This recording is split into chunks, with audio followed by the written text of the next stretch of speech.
Bom, a gente continua falando sobre as implicações e as consequências da guerra, mas aí a gente vai focar agora na Petrobras.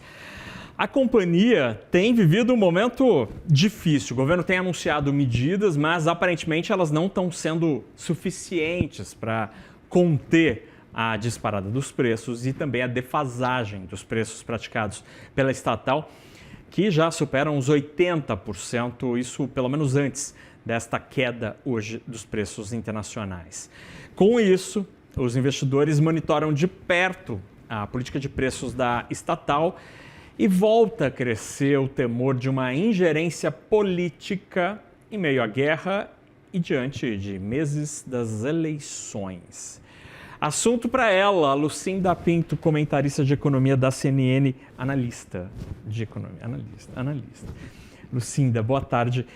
A Petrobras está numa situação difícil, que ela está sendo pressionada por muita gente, pelo governo, seu principal acionista, pelos importadores, pelos distribuidores, pelos motoristas, pelos agricultores. Será que a Petrobras aguenta tanta pressão assim? Boa tarde. Boa tarde, Naka. Boa tarde a todos. Olha, uma coisa é certa, se a situação se prolongar, ainda que o petróleo fique aí um pouco abaixo de $100, ela vai ter que fazer um novo reajuste. Essa dúvida ninguém tem. Fica todo mundo aí tentando entender até quando ela vai conseguir aguentar, carregar, né, esse aumento de petróleo nas suas margens, mas isso é um ponto pacificado. No fim dessa semana, começo da semana que vem, se a gente continuar nessa mesma situação, e ainda que o conflito termine, a gente sabe que o preço do petróleo não volta imediatamente, vai ter que ter algum reajuste, isso é um fato. Agora, é curioso e me chama a atenção o fato de que parece que os analistas, o mercado financeiro, os investidores, eles entenderam um pouco essa dinâmica da Petrobras. Não tem hoje uma cobrança como a gente já viu há algum tempo, no sentido de que tem que repassar logo. Parece que essa escolha que a Petrobras está fazendo de esperar alguns dias, parece que o mercado está, não exatamente vendo como um jeito positivo, mas entendendo que se trata de uma empresa estatal e que ela precisa ali de um pouco de jogo de cintura, digamos assim, para administrar essa situação. Então é muito menos chancela e muito mais compreensão da política. Exato. Não é mais uma caixa preta da decisão tomada sobre os preços. Exato. E o fato do petróleo ter tido esse movimento hoje de cair com tanta força corrobora essa visão de que, de fato, tem aí uma volatilidade e que não faz muito sentido repassar imediatamente a cada aumento de preço de petróleo, fazer esse reajuste de preços. Mas, a despeito disso, a gente viu na sexta-feira uma reação muito negativa das ações e esse movimento de queda do preço das ações da Petrobras aconteceu, aliás, na contramão da valorização do petróleo. A gente viu essa correlação petróleo-ação da Petrobras se quebrar na sexta-feira, numa demonstração que deu um medo ali, assim, talvez, até por conta, acho que de manifestações dos distribuidores, essa preocupação toda com o abastecimento do diesel, que essa é, na verdade, hoje a grande questão. Talvez por conta disso, a gente viu os investidores reagirem muito mal.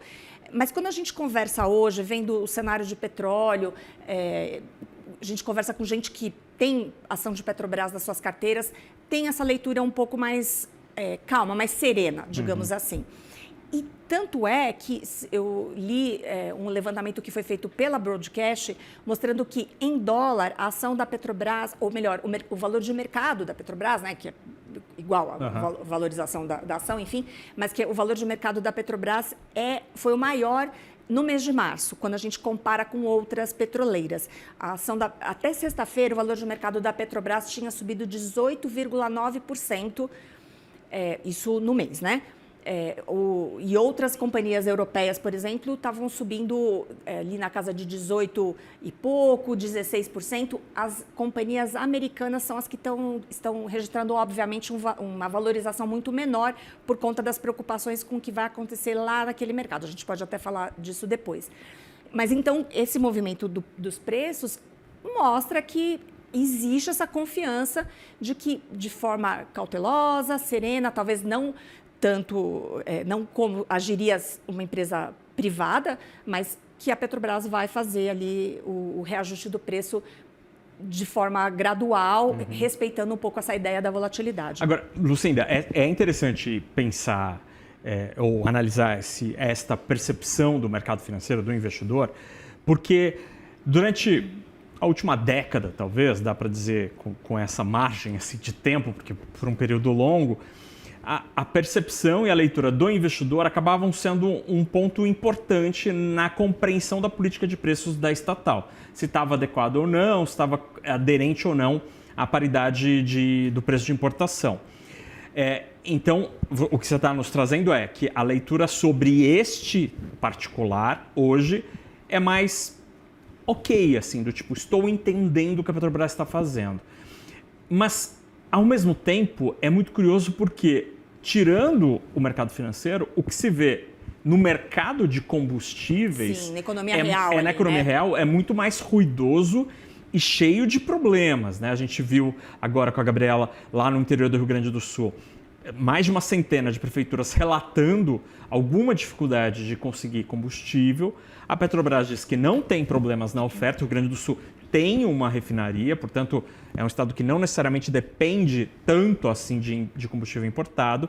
Os distribuidores, na semana passada, demonstraram muita preocupação.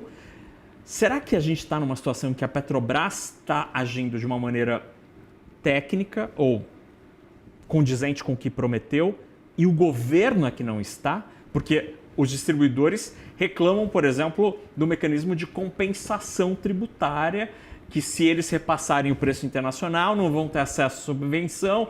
Enfim, isso está gerando uma série de implicações. Será que hoje o problema não está no Rio de Janeiro e está muito mais em Brasília, quando a gente pensa no mercado de combustíveis? Essa é uma hipótese.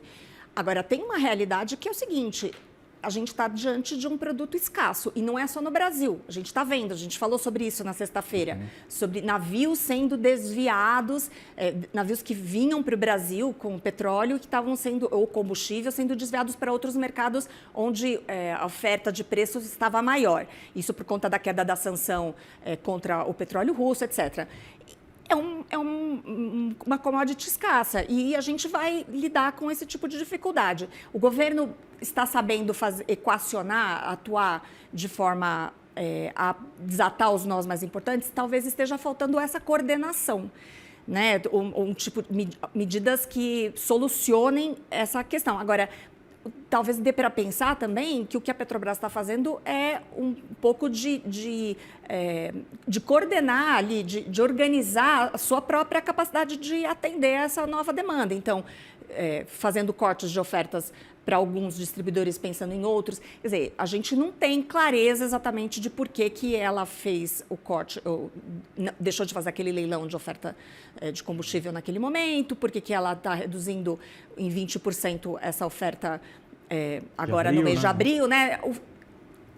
O fato que isso é verdade, assim, isso é uma realidade, não vai ter para todo mundo, ou vai ter que pagar muito mais caro. E não é todo mundo que vai conseguir acessar o mercado internacional, onde também o abastecimento está começando a falhar. Lucinda Pinto, analista de economia da CNN. Obrigado pela conversa. Obrigada, Beijo, até amanhã. Até amanhã.